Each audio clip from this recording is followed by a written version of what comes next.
I think we overlook the malleable nature of identity.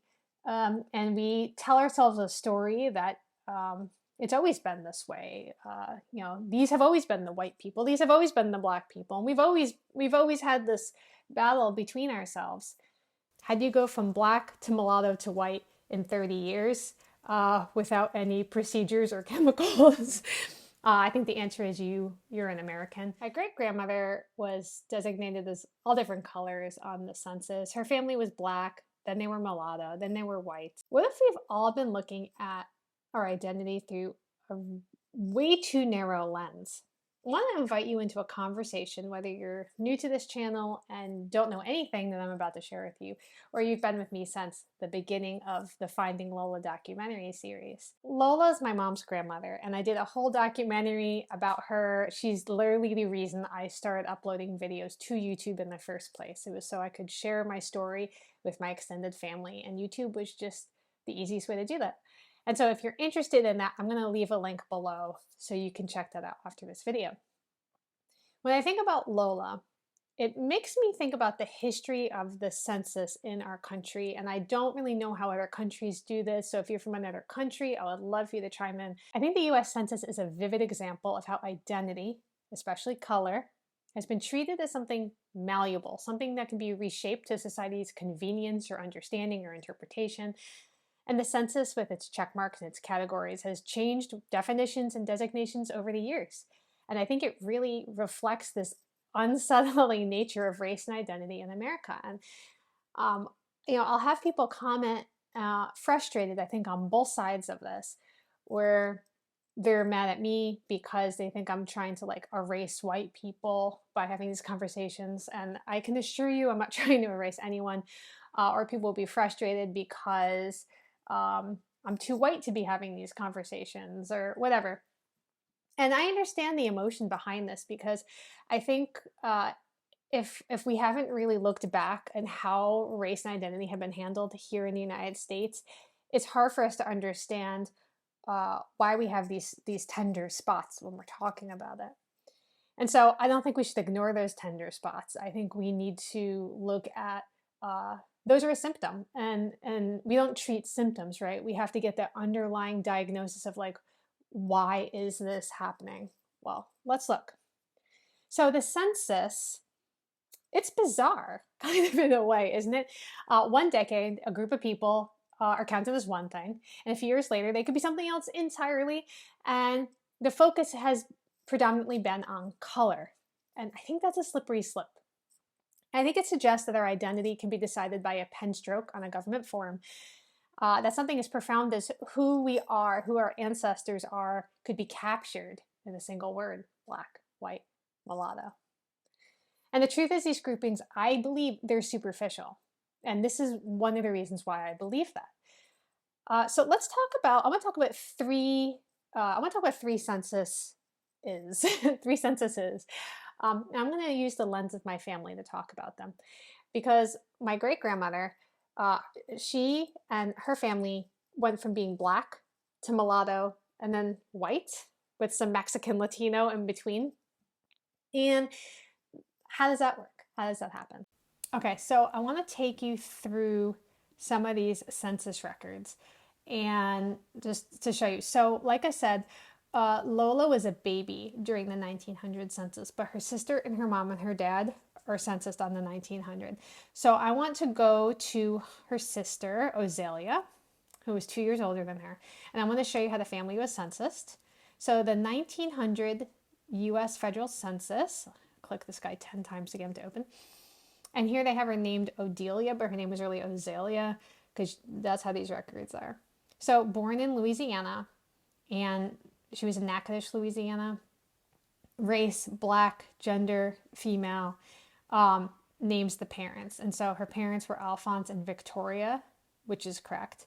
And let me show you the real record. So, oops, I gotta move my little head here so that you guys can see. So sometimes these are super hard to read. Oh gosh, I zoomed in too much. Okay, so here they are. So race, black, black, black. All right. So that's what I got here. Let's talk about the 1900 census first. So in this census, My great grandmother Lola, she looks like she was about maybe a couple weeks old when this census happened, and she actually doesn't show up on the 1900 census, but her dad, her mom, and her oldest sister do, and they're all listed as Black. And it was the 12th census of the United States, and it was the first to be conducted under the authority of the Census Act of 1899. And this census was pivotal. It was capturing the growth and changes of the American population, particularly in the wake of the Industrial Revolution and the closing of the American frontier. It included questions about citizenship, literacy, occupation, so you can get all kinds of great information. And I think it really reflected the country's shift towards an industrialized society. And additionally, the racial categorizations on this census were extremely limited. Individuals were primarily classified as white or Black, although I did have family living in Indian territory at the time who were classified as Choctaw or Indian, but they had a separate census because they were living in Indian territory, so it didn't really count for the federal census. But this categorization process, though rudimentary, it set the stage for how race and ethnicity were viewed and recorded in the early 20th century. Not really capturing the full diversity of it, but really saying it's like a dodgeball team of like, you're on this side, you're on this side, you're on this side, you're on this side, until everybody's divvied up. Remember to pick the bigger, stronger kids for your team. So my family, they were Black in 1900. And again, I don't mean to say my family over generations, over intermarriage, over intermixing over time. No, this is the exact same family. The 1910 census, so they do it every 10 years. So now let's jump 10 years. Let's jump to the 1910 census and look at the records. So now we'll go to Lola because she was on this one. All right, let's go to the 1910 census. And here she's 10 years old because she was a newborn at the previous census. They're still in Natchitoches, Louisiana. And here she's listed as mulatto. Now let's see what the rest of the family is listed as. Okay, so here's Victoria and Alphonse. And race. And there's Ozelia. Hillary was her half-brother. There's Lola, and she had other siblings have been born. Like, they had a lot of kids. One, two, three more kids have been born since the last census. All right, so they're all listed. Race, all listed as...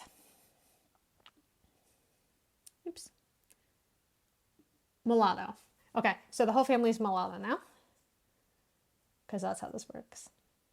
And by the time of the 1910 census, America was experiencing rapid social and economic change. This was the 13th census, and it continued to build using the same kind of data collection. The enumerator really decided. But basically, it was kind of up to their discretion for a long time how you were classified. So was it summer and you'd been outside and you were really tan? Okay, well, Black. Now, are these zebras going to be white or Black?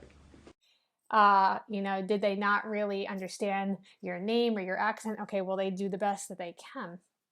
And this census occurred during a significant wave of immigration. And so for the first time, questions were included to determine the year of immigration and whether or not they were naturalized citizens. But the racial classifications just saw really minor changes. And this was supposed to reflect like kind of a nuance. This was like the progressive addition to it. But it was still a pretty simplistic view of identity. And the 1910 census played a crucial role in documenting the evolving demographics of the nation in the midst of this transformation. And I think even though I disagree with the outcome of like Black and white or Black, white, and mulatto, this is really wonderful information to have about our family. And I'm still really thankful for these documents. And so on the 1910 census, my great-grandmother, she was still living in Louisiana, and she was seen as mulatto. The 1930 census was conducted in the midst of the Great Depression, and it provided a pretty crucial snapshot of what was going on in America at the time. It included more detailed questions about employment status, and which was particularly relevant, right, given the high unemployment of the era, and they were thinking, okay, we gotta grab some more information about this. But the categories for race still fell short. And what's interesting to me is during this time at the 1930 census, my great-grandmother had already married her Irish husband who was from New York, and they had already moved back to New York. And so she was no longer Lola. but she was going by Louise, and she had a new last name, Donnelly. And on the 1930 census, she's white. So here she is. She changed her name to Louise before moving to New York because Lola was a little too ethnic. And she's here, and she's white. So let's look at the actual. So she's no longer with her family, and I think that is part of it. There's not this context of, well, I can see what your mom and dad look like, or we know who you are. Maybe the enumerator was a neighbor or someone from church or just someone who knew them, probably someone local, right? And in New York, no one knew who she was. She had moved. So she's here. And you see Louise underneath her husband, John Donnelly, and he's listed as white. Louise, the wife, and then John Jr., my mom's Uncle Al, my mom's Aunt Maggie. They're all listed as white here. And so it's really interesting though, my mom's Uncle Danny, who I interviewed for this channel, he wasn't born yet, neither was my grandmother, but he shared a story about getting his birth certificate as a much older grown-up and being shocked to see that it said that he was colored. And if I can find it, I'll throw it up on the screen before I upload this video. But you can see, like, well, how does a white father and a white mother have a colored child in the 1930s?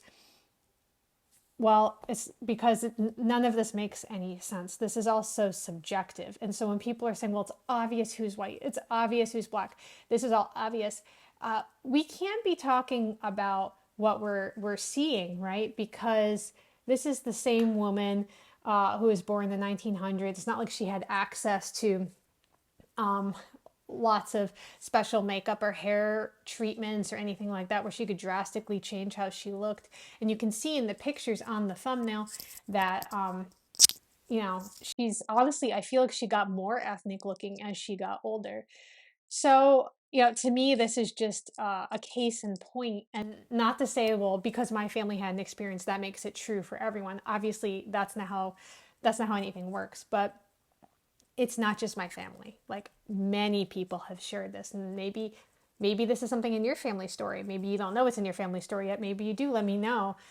But to me, this is kind of what got me started on this whole journey of questioning, well, what is it? What does any of this mean? And I still very much love researching my family, and I have family interviews planned. My family's coming. Some of my family's coming for Christmas, and I plan on interviewing one of my brothers who you haven't gotten to meet yet. Maybe get my parents to sit down and talk with me again. So let me know if you'd like to see that.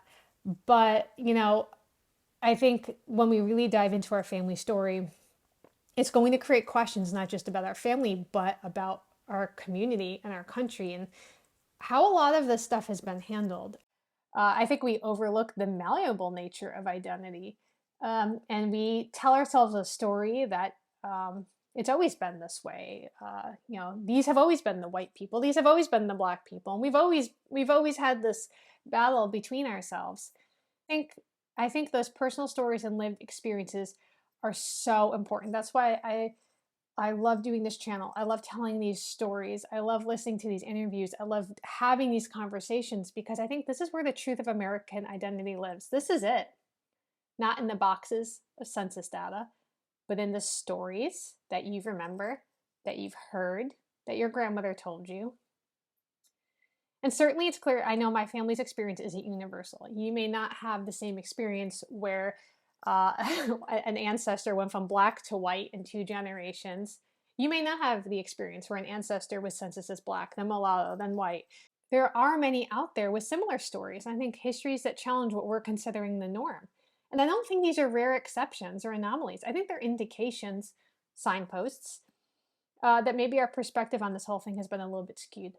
And when you come across enough of these narratives, of these issues with census data and how people are perceived versus how they perceive themselves, it becomes evident that these really aren't outliers. In fact, I think it's suggesting that there's a broader, more complex pattern with the way we're handling identity. I think it hints at a larger truth that our conventional ways of defining ourselves and each other might be missing something. To me, it's all about loving each other, loving my family for all of its rich past, loving my country, where these stories really aren't that uncommon. And I think if we can look past these labels, of defending these labels, of holding on so tight to these labels, that we're going to find out we have a lot more in common with each other. And that's what I'm after. A little more understanding, a little bit less division. Our ancestors have diverse legacies of all kinds. Let's honor it. Let's talk about it. And if you want to hear my story about finding my family's ancestry, or you want to watch it again, I'll link to it below, and we will talk soon.